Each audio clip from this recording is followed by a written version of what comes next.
Dicen que para poder conocer realmente qué es la felicidad, debes primero haber pasado por un momento de dolor y de sufrimiento. Y creo también que para poder entender unas buenas noticias, tenemos que también escuchar malas noticias. Así que si tú quieres saber más sobre el tema, este episodio es para ti. Soy Avi 24/7 y esto es Libres por Cristo Podcast.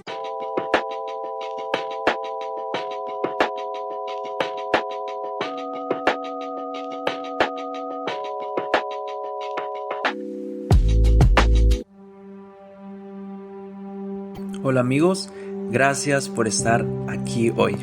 Realmente me alegra mucho volver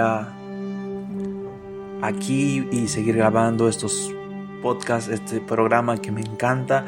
Solamente que no he estado últimamente al corriente porque he estado saturado de muchas actividades, demasiadas responsabilidades. He estado preparándome para seguir subiendo contenido a este podcast y muchas cosas por demás. Muchas cosas que hay que hacer en la vida adulta. Y hoy el tema que quiero compartir con ustedes es el Evangelio. ¿Qué es el Evangelio? El Evangelio significa las buenas nuevas. ¿Por qué buenas nuevas? Es muy importante, como se lo dije en el intro, es necesario que para poder conocer buenas nuevas, primero tenemos que escuchar, o más bien dicho, las malas noticias para conocer las buenas noticias. ¿Y cuáles son las malas noticias?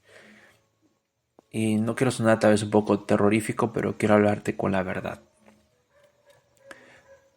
Todos los que estamos aquí viviendo en este mundo, vivimos en un mundo caído, lleno de malas noticias, lleno de situaciones adversas, demasiado problemas alrededor en esta sociedad en la cual nos desarrollamos y vivimos.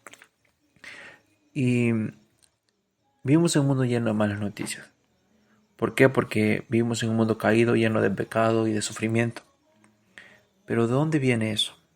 La Biblia dice que en el principio Dios crea los cielos y la tierra.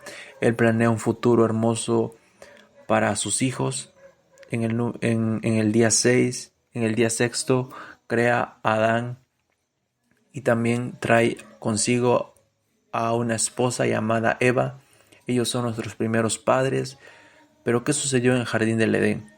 Nuestros primeros padres fallaron, fracasaron, desobedecieron. Dios les dijo que no tomaran de ese fruto que crecía en el huerto, ese fruto del conocimiento del bien y del mal. ¿Y qué sucedió? Ellos tomaron y comieron, fueron engañados, cayeron en la mentira, y fue en ese momento donde el pecado entró al mundo. Y es así donde la historia se va desarrollando y todos los que descendemos de Adán hemos nacido en pecado. Dios le había dicho a Adán que no tomara del árbol porque el día que tomara moriría. Porque al ser un Dios justo, Dios tiene que aplicar la justicia. Adán y Eva pecaron y la palabra dice Romanos 6:23 que la paga del pecado es muerte. El resultado de desobedecer a Dios es la muerte. Y justamente Adán y Eva fueron expulsados del jardín del Edén. Y ahora nosotros, como consecuencias, al ser sus hijos, nacimos en pecado. Y dice la Biblia que ahora en nosotros no hay injusto, ni tampoco uno. Todos nosotros somos pecadores.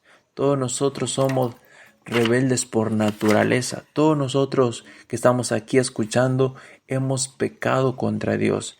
Y tú podrás decirme, es que yo no he matado, yo no he robado, yo no he hecho nada malo.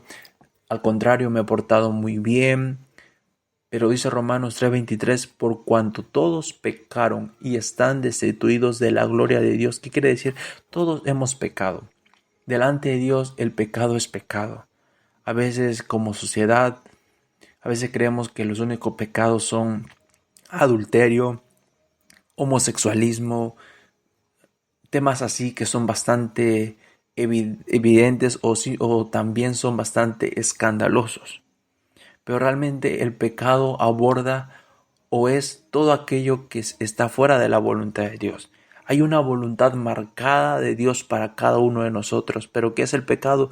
Es cuando nosotros nos salimos de esa voluntad de Dios. Es cuando nosotros transgredemos sus normas y salimos y hacemos lo que a mí me parece, lo que yo quiero. Dios me dice así debe ser. La palabra de Dios, la Biblia me ordena así debes hacer esto. ¿Y qué hacemos? Como seres humanos nos rebelamos y hacemos pecado. Y todos nosotros hemos pecado.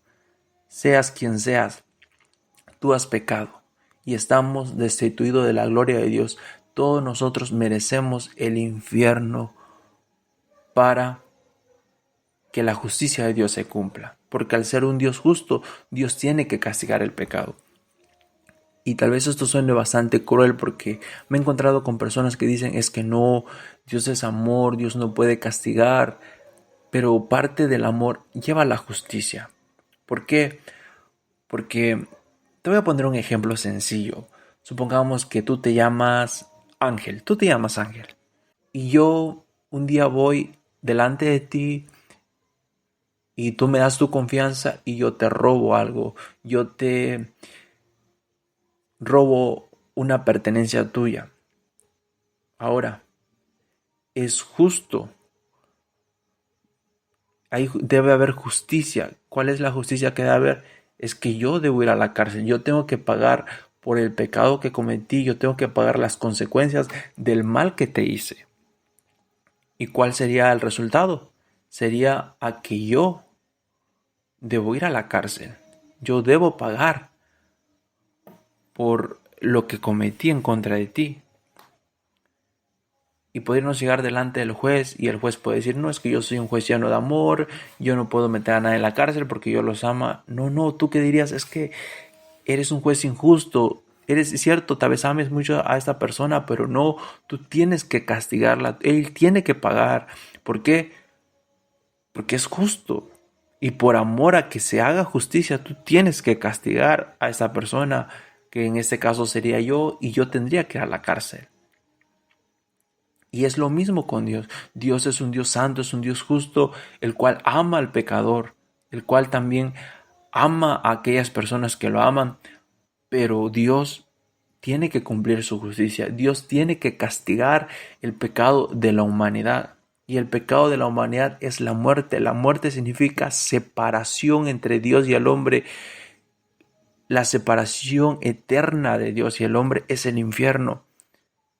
Es aquel lugar donde tal vez muchos hemos escuchado y tal vez es un tema que muy poco hablado, pero el infierno es el castigo, es la separación de Dios, del hombre y de Dios por toda la eternidad. Es un lugar lleno de castigo donde el hombre tiene que pagar por sus pecados, al igual que una corte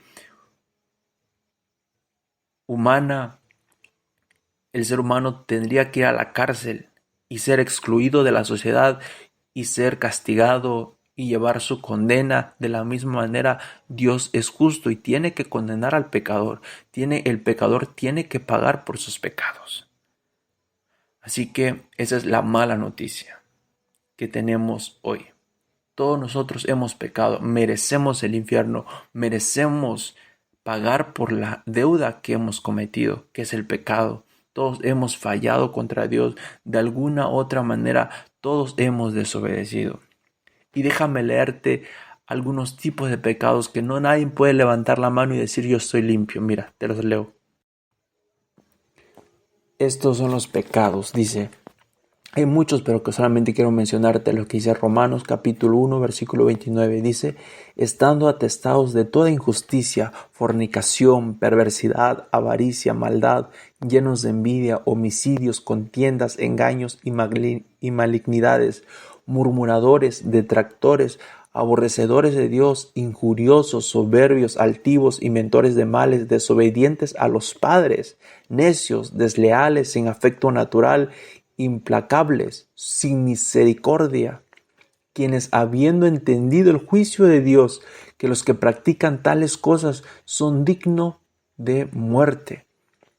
No solo las que hacen, sino que también se complacen con los que las practican. Ese es el dictamen divino. Todos nosotros no podemos quedarnos levantada la mano en son de justicia. Todos nosotros hemos fallado. Todos nosotros merecemos, estamos atestados de maldades, infidelidades contra Dios. Todos nosotros merecemos el infierno. Somos dignos de muerte. No solo los que hacen eso, sino también los que se deleitan, los que se complacen en aquellos que practican eso. Ahora, ¿qué podemos decir? ¿Estamos fritos? ¿Estamos acabados? ¿Ya no hay solución? ¿Ya no hay esperanza? ¿Qué va a pasar en el futuro? Si todos nosotros merecemos el infierno, entonces ¿cuál es la salida para nosotros? Esas son las malas noticias. Quédate en el siguiente episodio para hablarte la segunda parte, las buenas noticias.